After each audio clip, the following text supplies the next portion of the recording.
दुनिया की सबसे खूबसूरत और रहस्यमय तस्वीरों में से एक मोनालिसा की तस्वीर के बारे में तो आप जानते ही होंगे। मोनालिसा की ये तस्वीर जितनी खूबसूरत है उतनी रहस्यमय भी है और इस पेंटिंग के पीछे कितने राज छिपे हुए हैं किसी को नहीं पता। और आज मैं इस तस्वीर के कुछ ऐसे ही बातें बताने जा रहा हूँ जिन्हें ज़्यादातर लोग नहीं जानते होंगे। तो चलिए स्टार्ट करते हैं। मोनालिसा की इस पेंटिंग को लियोनार्दो दा विंची नाम के एक वैज्ञानिक ने बनाया था, जो एक वैज्ञानिक तो थे ही साथ एक कलाकार भी थे। उन्होंने इस पेंटिंग को सन 1503 में बनाना शुरू किया था, जब वह लगभग 51 साल के थे, और 2 मई 1519 में वो पेंटिंग को पूरा किए बिना ही भगवान को प्यारे हो गए। और मोनालिसा की यह पेंटिंग आज भी फ्रांस के लूव्रे म्यूजियम में मौजूद है और इसकी कीमत भारतीय रुपयों के हिसाब से 5,253 करोड़ रुपये है। और ऐसा कहा जाता है कि मोनालिसा की पेंटिंग को अलग अलग एंगल से देखने से मोनालिसा की स्माइल अलग अलग नज़र आती है, और ये क्यों कैसे, इसका रहस्य आज भी रहस्य ही है। और वैसे तो मोनालिसा को इंग्लिश में MONALISA मोनालिसा लिखा जाता है, मगर उसका सही नाम MONNALISA मोनालिसा है। इटली में इसका मतलब होता है माय लेडी।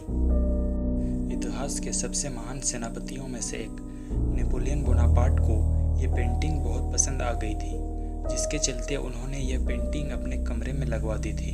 सन 1757 में मोनालिसा पेंटिंग को फ्रांस के लूव्रे म्यूजियम में पाया गया था, लेकिन चौंकाने वाली बात यह है कि ये पेंटिंग वहाँ तक पहुँची कैसे, ये किसी को नहीं पता।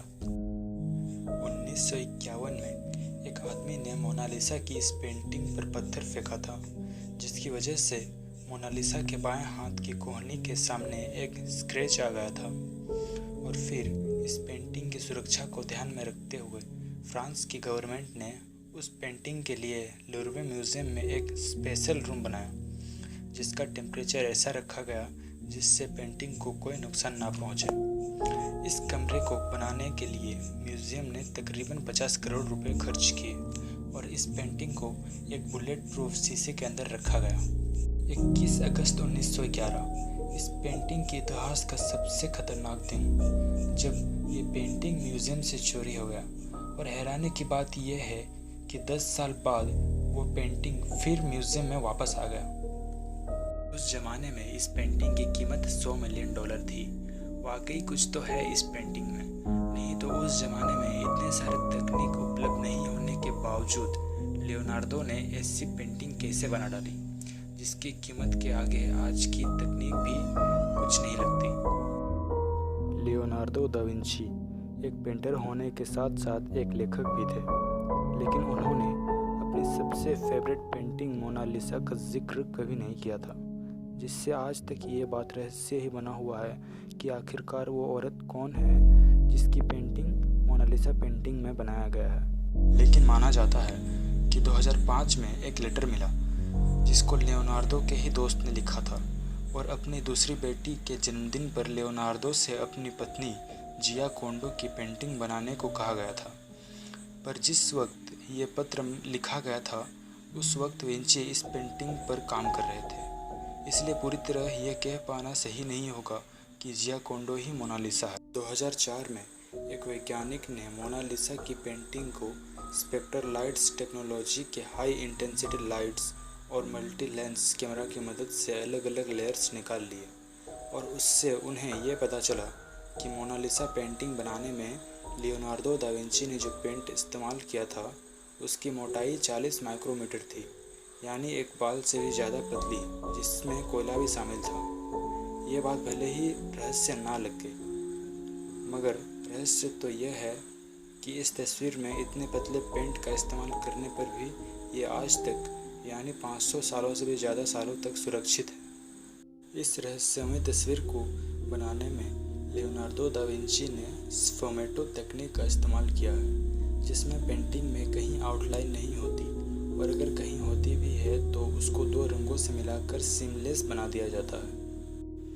एक शोध से ये भी पता चला है कि मोनालिसा पेंटिंग में विंची ने कुछ शब्द ला रिस्पोस्टा सी ट्रोवा क्यू लिखे थे, जो इटालियन भाषा में थे, और हिंदी में इसका मतलब होता है कि उत्तर यहाँ है। The answer is here. इस बात से ये पता चलता है कि शायद विंची इस पेंटिंग में छिपे मैसेज को बताना चाहते हों, मगर वे इससे पहले ही ईश्वर को प्यारे हो गए और यहाँ एक रहस्य छोड़ गए।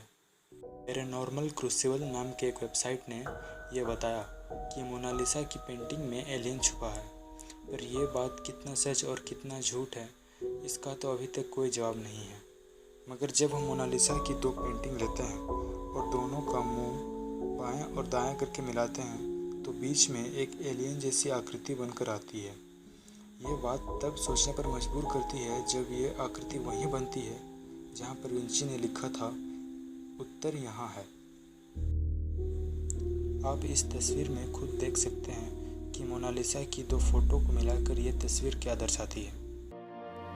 तो ये थी मोनालिसा पेंटिंग से जुड़ी कुछ रोचक बातें। अगर वीडियो पसंद आया तो लाइक, कमेंट, शेयर और सब्सक्राइब कर दीजिए। मिलते हैं नेक्स्ट वीडियो पे, तब तक के लिए बाय बाय।